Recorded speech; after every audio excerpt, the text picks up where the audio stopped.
The road to Ashen Ridge twisted through an abyss of tangled roots and skeletal trees, their gnarled limbs clawing at the sky. Mr. Holloway's truck groaned over the crumbling path, the wheels kicking up dust like ancient phantoms rising from their graves. The air was thick, humid, but underneath the scent of damp earth lurked something metallic, a whisper of rust, of old blood. The silence pressed in like a suffocating shroud. Finally, emerging from the trees, Ashen Ridge Research Facility. A corpse of a building, its concrete hide mottled with decay, its empty windows gaping black like the sockets of a skull. The perimeter fence sagged, rusted and broken in places, as if something had forced its way out rather than in. A heavy gate, still chained, bore deep gouges along the metal. Something had tried to escape. Mr. Holloway had given no real explanation, just the muttered word, complications, before shoving the keys into my hand. He had avoided my eyes, and his fingers trembled. I hadn't questioned it at the time, but now, standing before the ruin of Ashen Ridge, dread coiled tight in my stomach. The caretaker's cottage sat hunched behind the main building, its roof sagging, its wooden door splintered at the edges. Inside, the air was stale, thick with dust and something chemical. Sharp, bitter, lingering. As I moved through the cramped space, I ran my fingers over the bookshelves and froze. Deep scratches marred the wood, uneven, frantic, as if someone or something had clawed at it desperately. A chill traced my spine. The sun dipped below the horizon, shadows stretching long and grotesque. The wind rattled the walls, whispering secrets I didn't want to hear. As darkness swallowed the sky, I locked the door. The fire in the stove sputtered weakly. Casting jittery light against the walls, I forced myself to write in my journal. Arrived at Ashen Ridge. The quiet isn't peaceful. It watches. That night, the silence wasn't empty. It pulsed. It breathed. The wind outside carried voices, hushed, urgent murmurs that pressed against the walls, slipping through the cracks. I strained to listen, my heart pounding. A floorboard creaked, not from the wind, but from something inside the cottage. I locked the bedroom door and did not sleep. Dawn's light did little to chase away the unease. It hung in the air, clinging to my skin, settling in my bones. I tried to go about my duties, sweeping dust that never seemed to lessen, trimming vines that curled back overnight. But the land in the house was just wrong. As I was clearing weeds in the fading afternoon, I heard a faint, deliberate creak from the main building, the kind of sound wood makes under shifting weight. My breath hitched. The air was dead still. And then, a sigh, right behind me. I spun, heart hammering against my ribs, the air unmoved. But the sigh had been so close, so warm, so human. My stomach twisted, the air thickened, pressing down on me.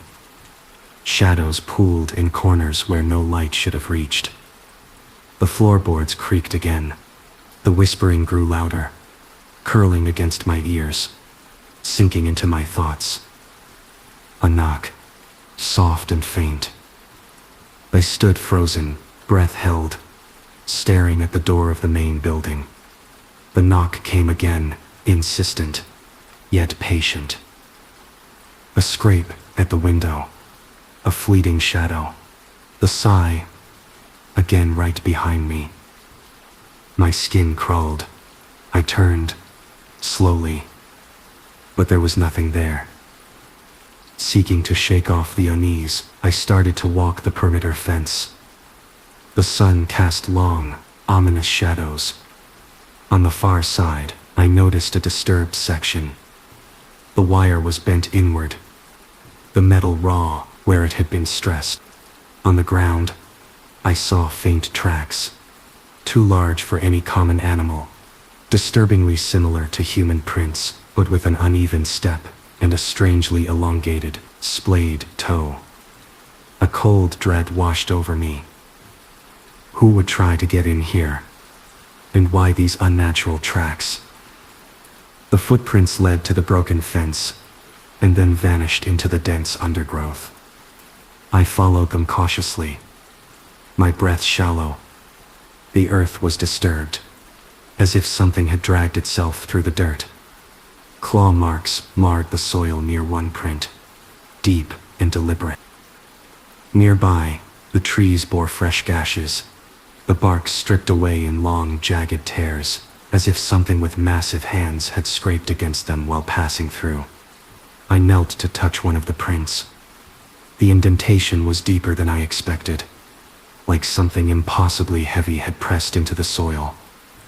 My fingers brushed against something hard. A bone, a fragment of something brittle, splintered at the edges, buried in the earth. I recoiled, my stomach twisting. The feeling of being watched thickened, pressing against me like unseen hands. The trees loomed closer, their branches shifting without wind. A faint rustling noise crept through the underbrush. Deliberate, careful. My pulse pounded in my ears. I turned sharply, scanning the trees. Nothing. Just shifting shadows. But the rustling didn't stop. It circled, moving in the brush, following me as I stepped backward toward the cottage. My feet crushed dead leaves, but the sound was swallowed by something else. A low, dragging exhale. The sigh. That same breath. Impossibly close. A presence just out of reach. I ran. The cottage door slammed behind me, my breath coming in ragged gasps. The locks clicked into place under my trembling hands. I backed away, the walls closing in. Silence pressed against my ears. Then, scratching, faint just outside the window. Slow, methodical, claws against glass. The lamps flickered. The shadows pooled deeper. I stood frozen, staring at the window. A smudge of condensation bloomed on the glass.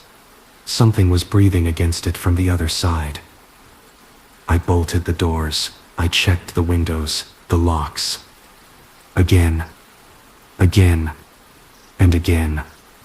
The wind whispered through the trees, its voice almost familiar. Almost. I did not sleep that night. I sat with my back against the door, listening. The whispers never stopped. Locks mean nothing when something is already inside. The damaged fence and the strange tracks became obsessions, fueling my growing anxiety. Each morning, I found myself standing near that twisted section of metal, staring at the ground where those malformed prints had appeared. I would trace their distorted shapes with my fingers, feeling the deep impressions in the damp soil, as if whatever had left them was far heavier than it should have been. But the most unsettling part was the way they simply vanished. No sign of retreat, no continuation deeper into the woods. Something had come in, but had it ever left? The cottage no longer felt safe. The flimsy locks, the thin wooden walls, none of it provided real protection. My gaze was constantly drawn to the main research building, its silent, rotting form, looming like a neglected tomb. The empty windows were nothing more than black voids. Yet I couldn't shake the feeling that something within watched me, mirroring my own intense observation. At night, the tension thickened. The metallic scent in the air grew stronger, mixing with the ever-present humidity, clinging to my skin like an oil-slick film. And then there was the humming, low, rhythmic, almost imperceptible at first, But once I noticed it, I couldn't ignore it. A vibration deep in the earth, pulsing beneath my feet. It started just after dusk, intensifying as the night deepened. It was always strongest when the dragging sound returned. The first time I heard it, I was lying in bed, staring at the ceiling. The wind had died down, and the night was unnervingly still. Then slow, deliberate, a heavy weight, shifting, just above me.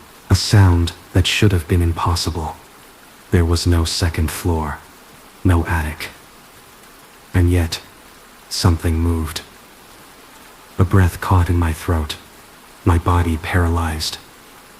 As I listened, the dragging came again, closer, more pronounced. My skin crawled with the sensation of something unseen, pressing against the fragile boundary of my world. I wanted to believe it was just my imagination, that the isolation was finally gnawing away at my sanity. But I could hear it breathing. I stayed awake until dawn, unable to sleep, my pulse hammering in my ears. The moment the first slivers of sunlight cut through the heavy clouds, the noises ceased. The cottage was silent once more. But I knew now, something else was here. The days passed in a feverish blur of paranoia. My journal became my only refuge, my scattered thoughts spilling onto its pages in increasingly frantic scrawls. The humming intensifies each night. It comes from the main building, a deep pulse like a heartbeat under the floor. The metallic scent grows stronger. Decay, or something manufactured. Locks mean nothing. Something is already inside. I developed obsessive rituals. The constant checking of locks. The ceaseless pacing along the perimeter fence. The compulsive drawing and redrawing of the curtains. Convinced that if I left a single gap uncovered, I'd catch sight of something staring back at me. These small acts offered fleeting illusions of control. But deep down, I knew they were meaningless. Ashenridge held secrets, and I was drowning in them. One afternoon, a heavy rain battered the landscape, turning the dirt to thick mud. I trudged through the storm, unable to resist my routine patrol. That's when I saw it. Something glinting beneath the wet earth near the broken section of fence. I knelt, digging through the muck until my fingers scraped against metal. A corroded plate, half buried, the letters barely visible beneath layers of rust and grime. I wiped it clean, and the words sent a cold spike of dread through my core. Ashenridge Research, Project Chimera. Chimera. The word rang through my mind like a death knell. My stomach twisted, the implication settling deep in my bones. The name was wrong. Too monstrous, too unnatural. I staggered back, the storm howling around me, the sky darkening far too quickly. The clouds churned like living things, thick and suffocating. My breath hitched as a fresh wave of metallic rot flooded my senses, stronger than ever. The world felt suddenly too small, as if I had stepped onto the edge of something vast and unspeakable. Out of the corner of my eye, movement. Beyond the broken fence, deep within the skeletal trees, something shifted. A fleeting distortion. Not a shape, but the absence of one. Something too dark, too fluid, folding into the shadows. My pulse roared in my ears. I stumbled back, nearly losing my footing in the slick mud. I ran without looking back. By the time I reached the cottage, I was soaked to the bone. My hands shaking as I fumbled with the locks. I collapsed inside, pressing my back against the door, gasping for breath. I needed answers. Holloway had warned me to stay out of the main building. But his warning meant nothing now. The secrets buried inside those walls were clawing their way to the surface. I had to know. I retrieved the keys from my bag, my fingers hovering over the worn metal. I had tried them all before, had spent sleepless nights testing each rusted lock, only to find every door sealed tight. Except one. A small key, marked Sec 3, had never fit anything in the cottage. My heart pounded as I ran my thumb over the engraved letters. I had never tried it on the main building. A sick excitement curled in my gut, warring with the fear that gripped my chest. Curiosity won. Clutching the key tightly, I stepped out into the storm, the wind howling like a chorus of unseen voices. The facility loomed before me, its jagged silhouette barely visible through the rain. Each step felt heavier, as though the very ground resisted my approach. The side entrance was nearly hidden, a rusted metal door swallowed by creeping vines. My hand trembled as I slid the key into the lock. It turned with an unnatural smoothness. A click. The wind died abruptly, the silence stretching impossibly long. A weight pressed against my shoulders, an oppressive force that made the very air feel thick. I pushed the door open. A wave of rot and metallic blood flooded my senses. The darkness inside wasn't empty. It was absolute, swallowing my flashlight beam like a bottomless void. I crossed the threshold, and something was waiting. The interior of the research facility was a disorienting labyrinth of decaying laboratories and silent offices, a place long abandoned, yet still breathing with the echoes of forgotten horrors. My flashlight's feeble beam cut through the dense, dust-choked air, illuminating shattered glass and broken equipment scattered across the floor. Test tubes lay overturned on rusted metal tables, their surfaces coated in filth, and something darker, dried residue that looked disturbingly organic. The walls, once pristine, were now cracked and peeling, revealing layers of stained concrete beneath. Faint imprints of old whiteboards still clung to the walls, chemical equations, anatomical sketches barely visible through decades of neglect.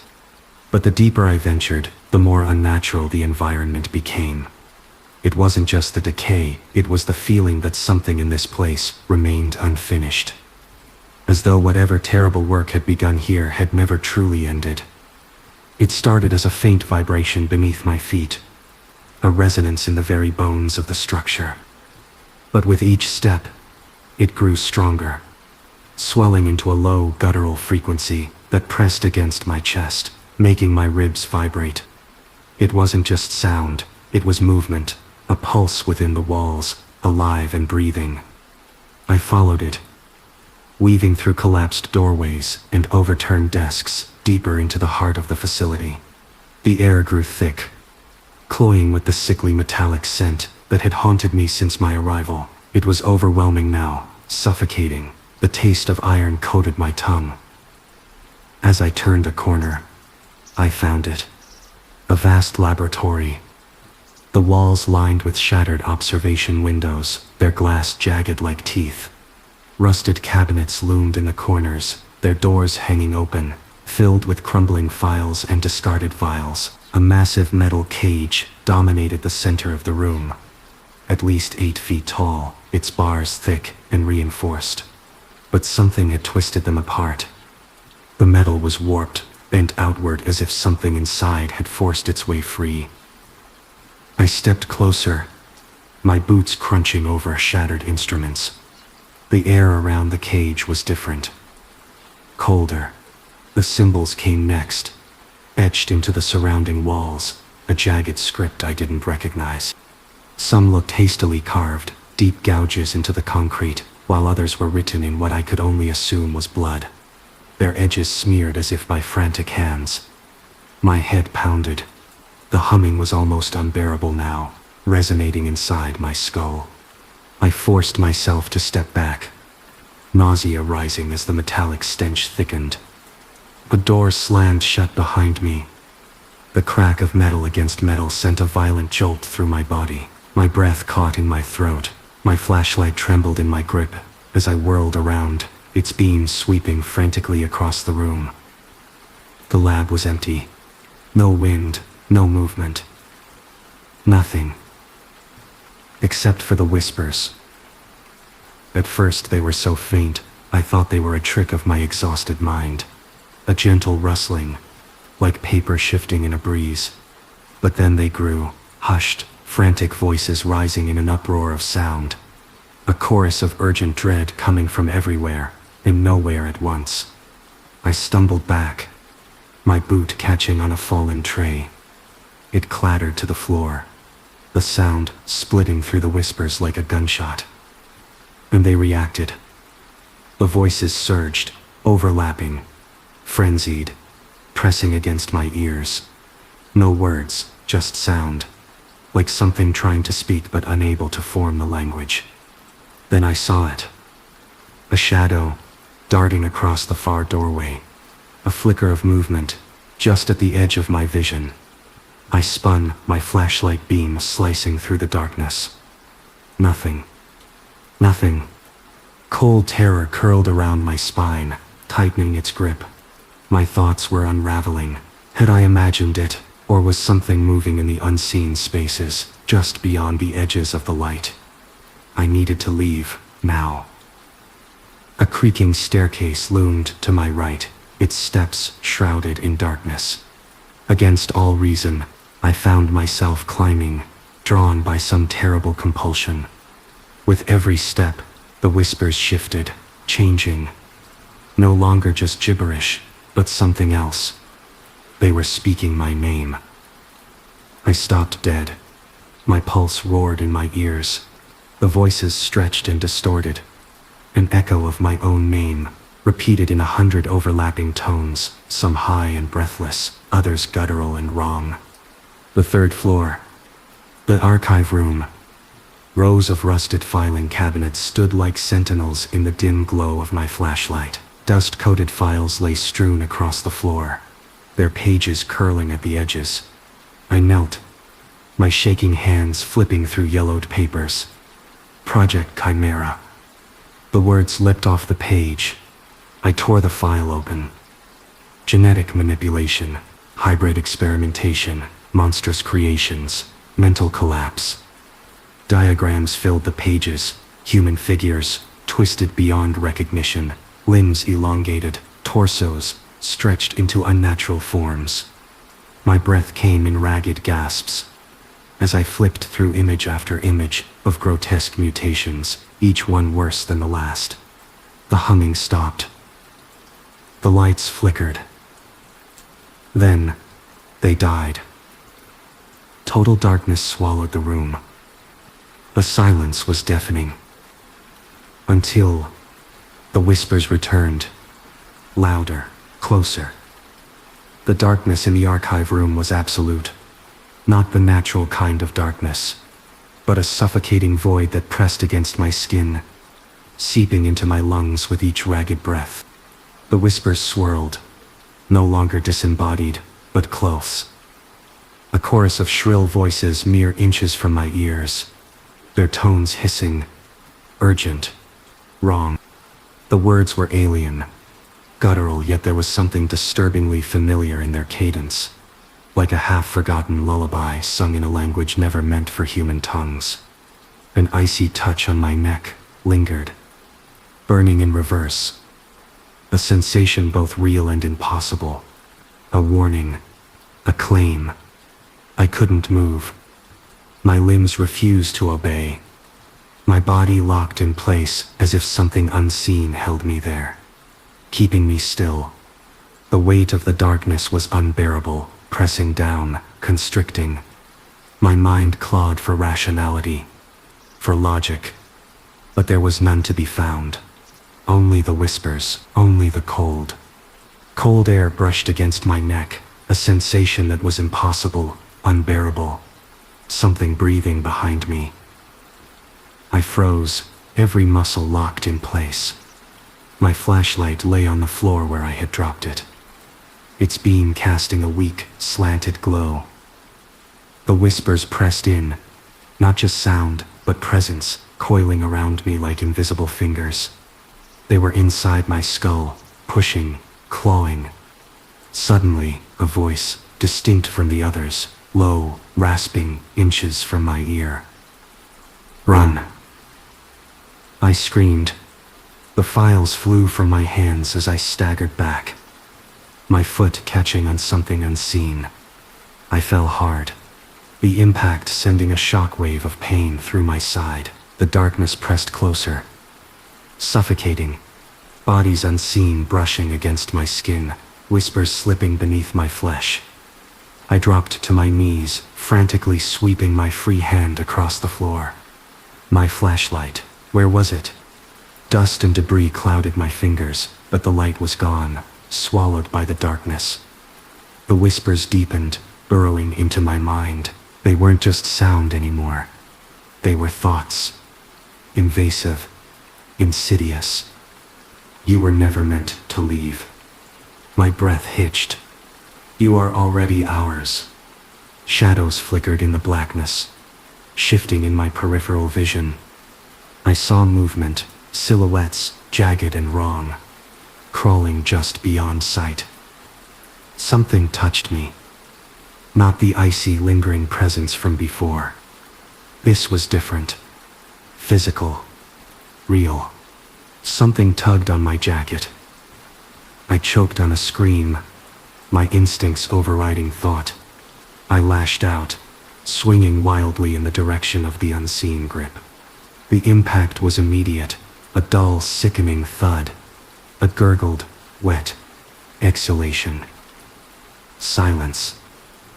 My breath came in shuddering gasps, my fingers trembled, my mind racing with frantic questions. Had I hit something? Something real, or had the madness taken me completely? I didn't wait to find out. I clawed for the flashlight, my fingers closing around the cold metal. The beam flared as I swung it wildly, shadows twisted in its light, figures shifting in the periphery, shapes that melted as soon as I looked directly at them. Something moved in the doorway. Not a shadow. Something solid. Tall, unnatural. A glimpse of two long limbs, a body hunched as if it barely fit the space. Fingers tipped in something wrong. I ran. I moved blindly, my shoulder colliding with shelves, my legs stumbling over scattered papers. The air in the room had changed. It was thicker now, like walking through unseen tendrils. My skin tingled with the sensation of unseen things brushing past. Somewhere in the distance, a door creaked open. There was no wind, no reason for it to move. I stumbled forward. The cold metal of the door handle sent a shock through my skin. I wrenched it open, stepping into the corridor beyond. The dim flashlight flickered weakly, casting erratic shadows. The air was stagnant, but no longer filled with whispers. That should have been a relief. It wasn't. The silence here was worse. It wasn't just the absence of sound. It was the expectation of it. Like something unseen was holding its breath, waiting for me to make the next move. Then, I heard it. A dragging sound. Low. Rhythmic. Closer. My breath came in shallow gasps. My heartbeat thundered in my ears. It wasn't the sound of something being pulled. It was the sound of something pulling itself. Every shadow became a threat. Every breath of air against my skin felt like fingers reaching out. I pressed forward, forcing my body to move despite the terror clawing at my spine. Down the stairs, through the corridor. The voices shrieking now. Walls vibrating with something alive and hungry. My breath was a ragged, tearing thing, my legs numb as I hurtled toward the exit. A door loomed ahead, slightly ajar. I slammed into it, crashing through into the night. The moment I reached the threshold, the dragging sound surged forward. A sudden rush, a guttural rasping breath behind me. The storm had returned, wind screaming through the trees. The research facility stood behind me, silent, but I knew I had not escaped. I had only woken something up. I turned toward the cottage. I didn't dare look back. Every instinct screamed at me to keep moving, to run, but I felt the weight of unseen eyes pressing into my back, following, waiting. I reached the cottage in record time, my legs nearly giving out as I crashed through the door. My hands fumbled with the lock, my fingers clumsy and weak. The bolt slid into place with a reassuring click. Not enough. I grabbed the nearest piece of furniture, a heavy wooden chair, and shoved it against the door. My hands moved frantically, dragging whatever I could find, building a makeshift barricade. It wouldn't stop them, nothing would. But the illusion of safety was the only thing keeping me from unraveling completely. I collapsed into the corner, my back pressed against the wall, the flashlight still clutched in my white-knuckled grip. My breath came in short, broken gasps. The room was still. And yet, the whispers had followed. They weren't loud now, not like before. They didn't need to be. They were there, woven into the silence, slipping through the cracks, breathing beneath the floorboards. They seeped through the walls, curled beneath the door, slithered through the cracks in my mind. They were no longer just sounds, they were thoughts, twisting into grotesque shapes, hollowing me out, from the inside. I pressed my hands against my ears, but it was useless. The voices weren't outside anymore, they were me. The dragging sound returned, right outside the door. Slow, heavy, the unmistakable wet thuds of something massive, something grotesque, something no longer bound by the laws of flesh and bone. My breath hitched, my vision tunneling. The door frame trembled. Something was pressing against it. I squeezed my eyes shut. If I couldn't see it, maybe it wasn't real. Maybe I was hallucinating. Maybe I had already lost my mind. But the sound of splintering wood shattered that illusion. I peeked through my trembling fingers. The room shifted around me, the walls pulsing as if alive. The darkness breathed, its shadows writhing like living things, forming shapes, things with too many limbs, too many mouths. Chimeras. They see you now. The thought wasn't my own.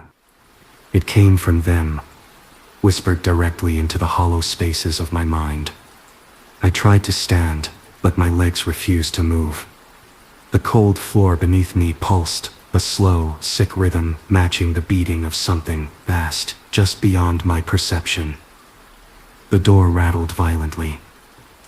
A scream tore from my throat, but even that felt stolen, swallowed by the ever-thickening silence of Ashenridge. Then with a final crack, the door caved inward. A figure stood in the ruined threshold, silhouetted against the void of the night. Tall, gaunt, vaguely human, but subtly, terrifyingly wrong.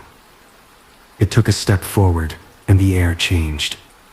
The cold deepened, the walls no longer felt solid, the room stretching outward like some infinite, impossible space.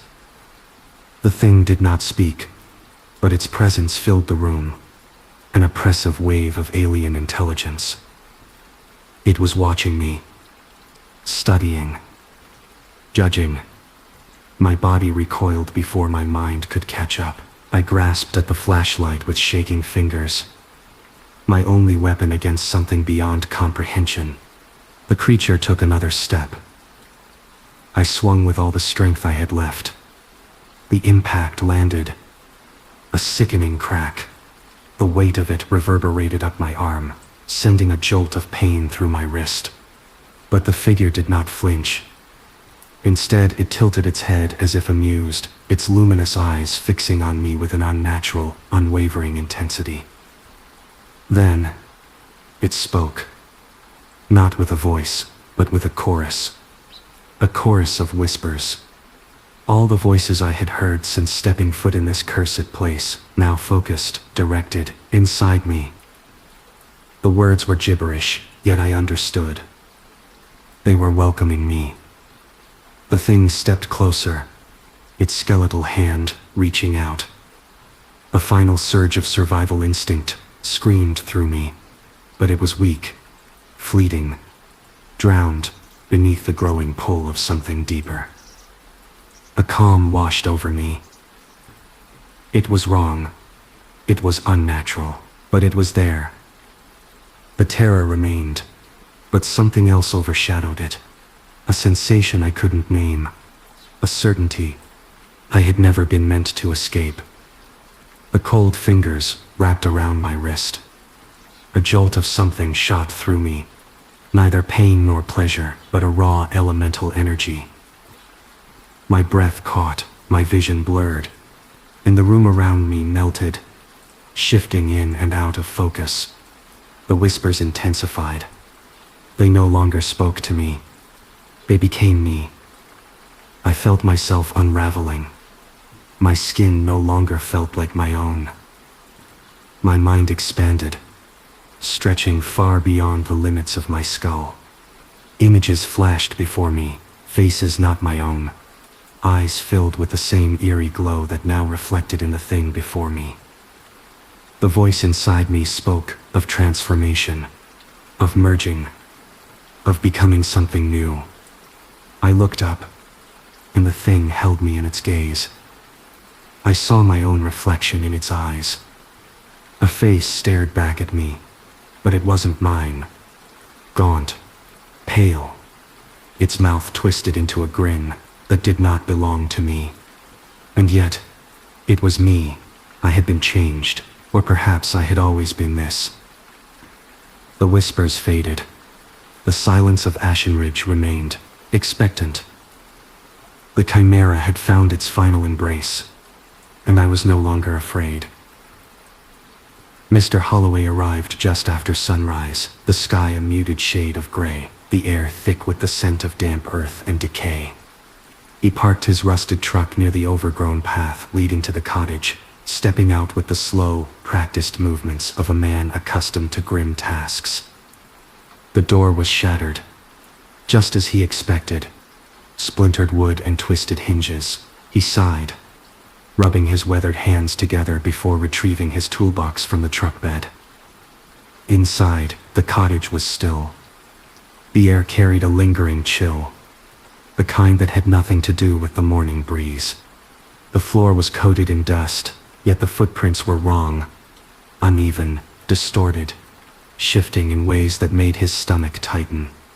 The caretaker's chair remained where he had left it, angled toward the fireplace. But the journal was gone. Of course it was. They never left anything behind. Mr. Holloway knew better than to dwell on it. He set to work, sweeping away the debris, installing a new door with the efficiency of a man who had done it many times before.